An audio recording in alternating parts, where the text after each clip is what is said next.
Well, they told us they were aggressive, and so they were on the streets and they undertook that protest march. Aggrieved customers of Gold Coast Management Fund, however, will have to wait another 3 years to be paid all their entitlements or locked up funds. And that is according to the general manager in charge of investor relations at Group Indum, Benjamin Afre. He says Gold Coast Management Fund, or the Gold Coast Fund Management, has started selling some of its assets to enable the company pay monies owed some of its agreed customers.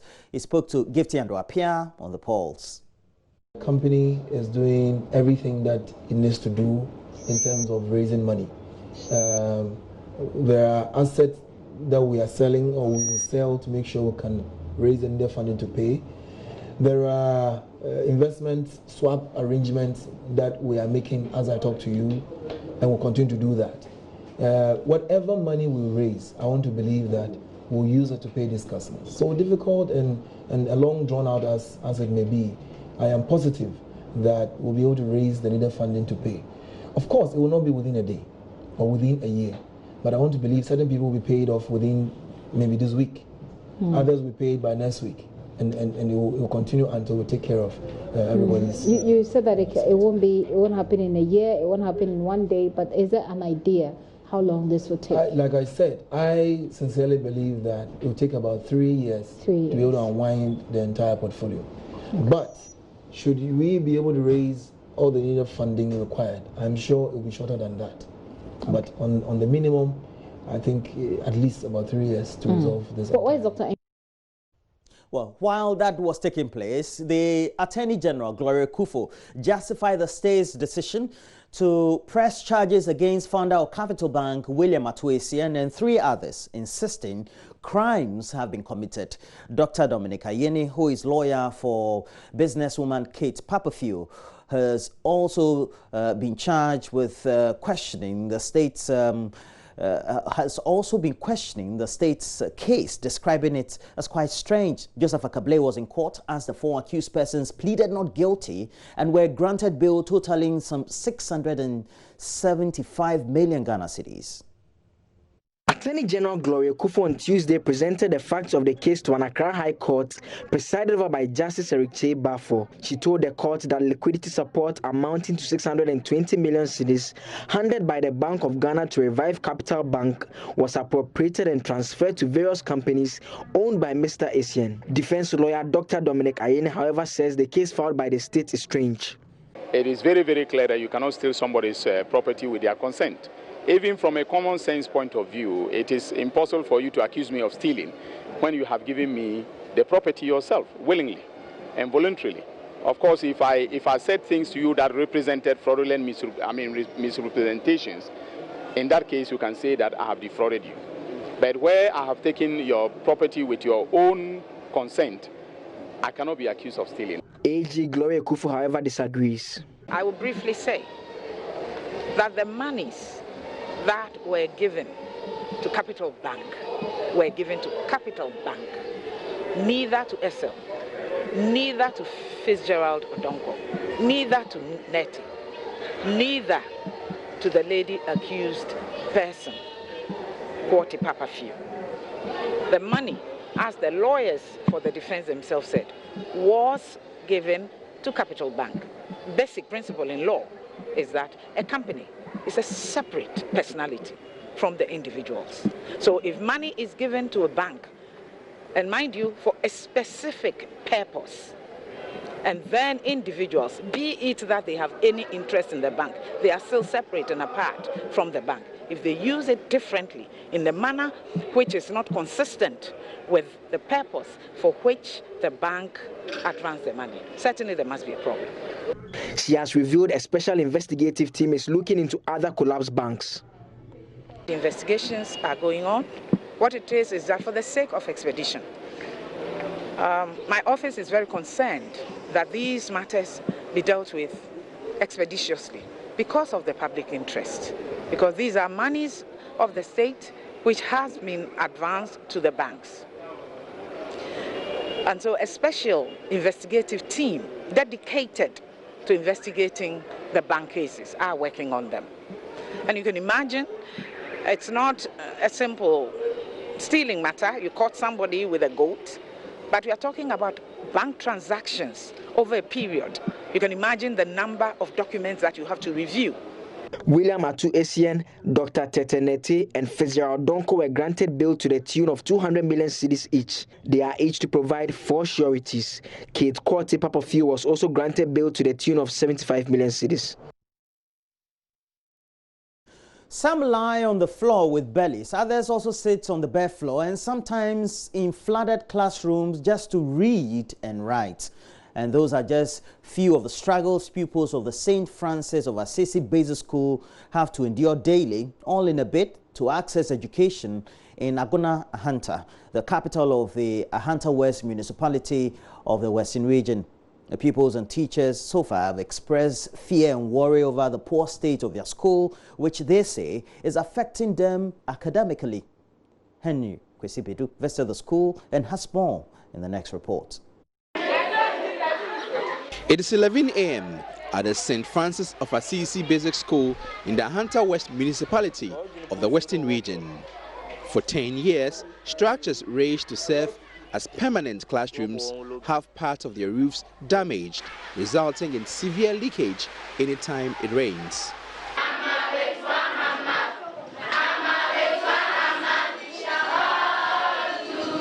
In Class 3, pupils are on the bare floor. Sometimes, when they are tired of sitting, they lie on the floor. There are just a few desks in the school. As if this is not enough, the heavens suddenly opened. The rains mean these children cannot study again. This is because the classrooms and sheds here will not withstand its ravaging force. Pupils and teachers look on very worried and helpless. They move the few desks, gather at the corner in the next classroom, waiting for the rain to subside. It's been raining for an hour and classrooms here are flooded. Dozie Joel is a Class 5 pupil here. Last week, when the rain rains, we don't have chance to learn. So the teacher always let us to stop learning and take our brooms to sweep the water, and the water will go out. Some of them too, they will bring the board, and the board too will be white.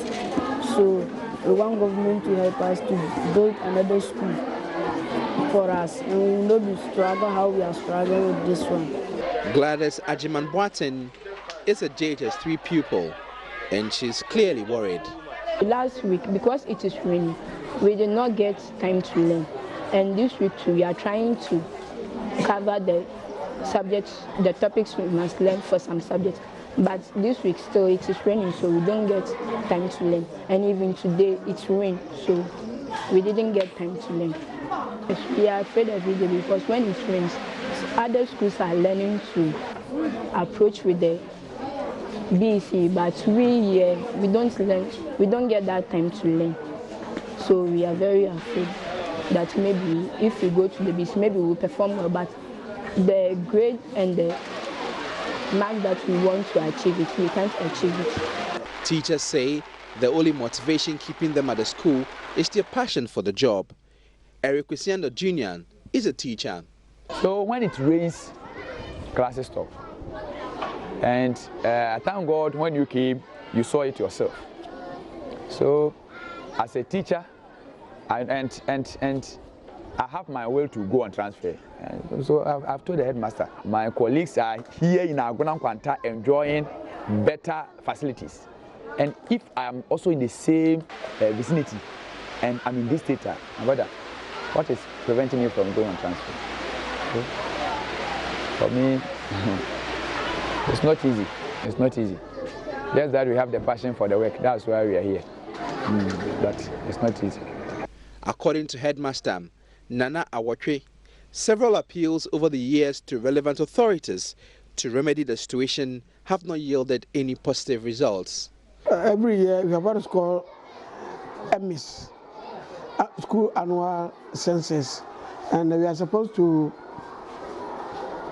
list all items in the school, books, teachers, number of children, desk, tables, classrooms, and in all this, for For the past almost 8 years, this document will show that I state that the school is grappling with a classroom. We need classrooms because most of the classrooms are temporarily made. And we also tried writing letters around to help support. This one is from GASEM. We wrote to GASEM Foundation for even support. We couldn't. And we took some pictures. You can also see the pictures here. Yeah, so these are what we have tried, the few that we have done to seek help, but all proved futile. How long can these pupils continue to endure the pain and the stress of sitting in flooded classrooms? The pupils of St. Francis of Assisi Basic School may just be racing against time. Henry Kwesibedu's report for JoyNews. They do need help. But moving on, suspected drug addicts have taken over 6 pedestrian underpasses at the Sofo Line interchange in the Ashanti regional capital, Kumasi. And this has forced pedestrians to cross roads at unauthorized places, risking their lives. Nana Ojima went to the site to find out. A young man is remanded into prison custody for allegedly raping a teenager who attempted to use the tunnel. Robbery of unsuspecting users of the underground bypass is a common occurrence, as reported by police at Sontreso. We found auto sprayer Akwesi Owusu taking a nap in what he finds cozy but poorly lit tunnel. I am an auto sprayer. I come here to take a nap whenever business is slow. At night, I sleep in the fitting shop. The other people who come here have gone to find food.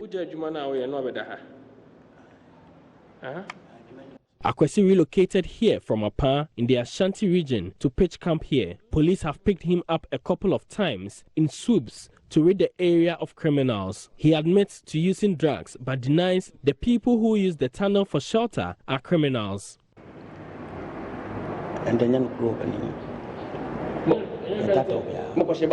We don't do drugs in the tunnel. We do them in the bush. I do smoke and use tramadol too. But we are not thieves. The police sometimes arrest us, but after investigations, we are freed.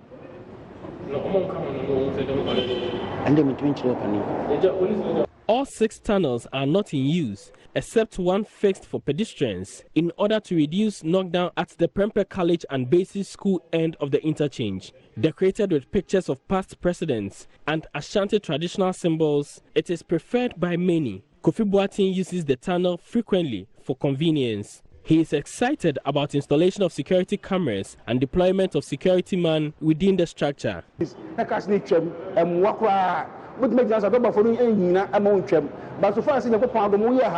For 2 months, I've been using this place, and it's safe. We thank them for this. Our children can now go to school safely.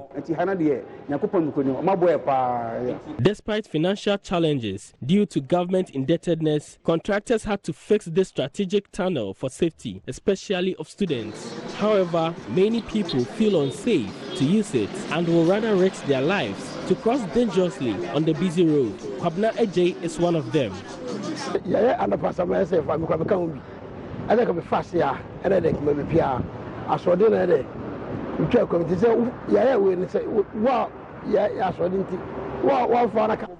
us are very stubborn, and I'm one of them. I should have used a tunnel, but I didn't. If a vehicle should knock me down, that is my own doing. We must educate our friends to use the tunnel instead.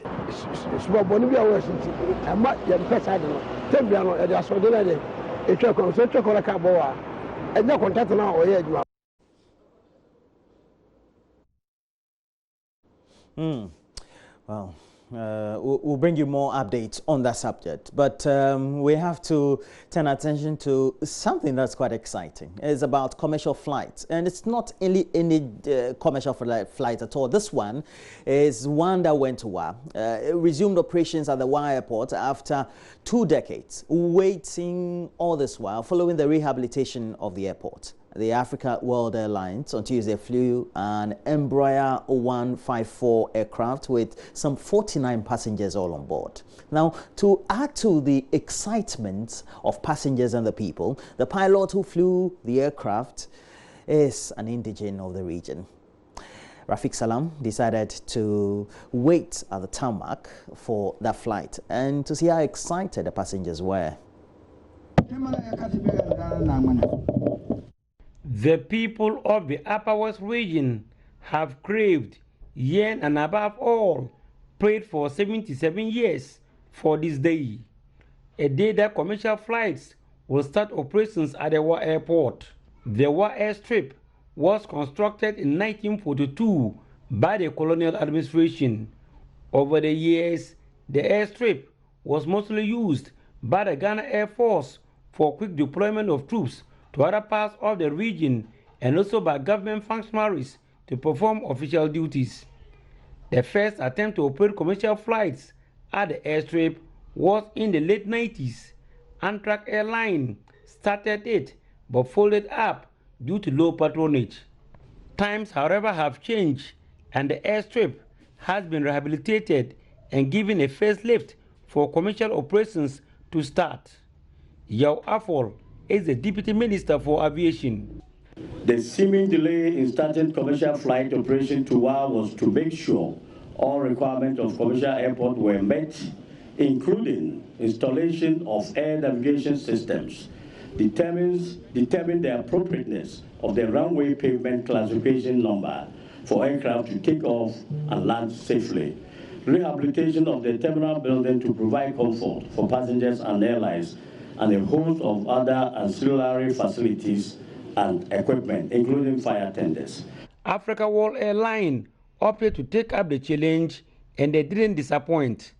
20 minutes past midday, the first Africa World Airlines flight, Embraer 145, touched down and piloted by their own Victor Poole. It's really great to be given this opportunity to come to WA on the maiden flight. I think that it's something that would go a long way to promote the interest of aviation, especially amongst the kids up north here. Growing up here, I really didn't have those kind of opportunities, so I think that it's something that will go ahead to promote the interest of education, of aviation amongst the youth, and I thank Africa World Airlines for this opportunity. Upper West Regional Minister Dr. Hafiz bin Sali spoke of the benefits the region will get in the operations of commercial flights. This affords us the opportunity to have alternative and faster means of travel and transport service for travelers of diverse backgrounds, especially business and corporate executives in the region, to save enough travel time from WA to Accra and other destinations.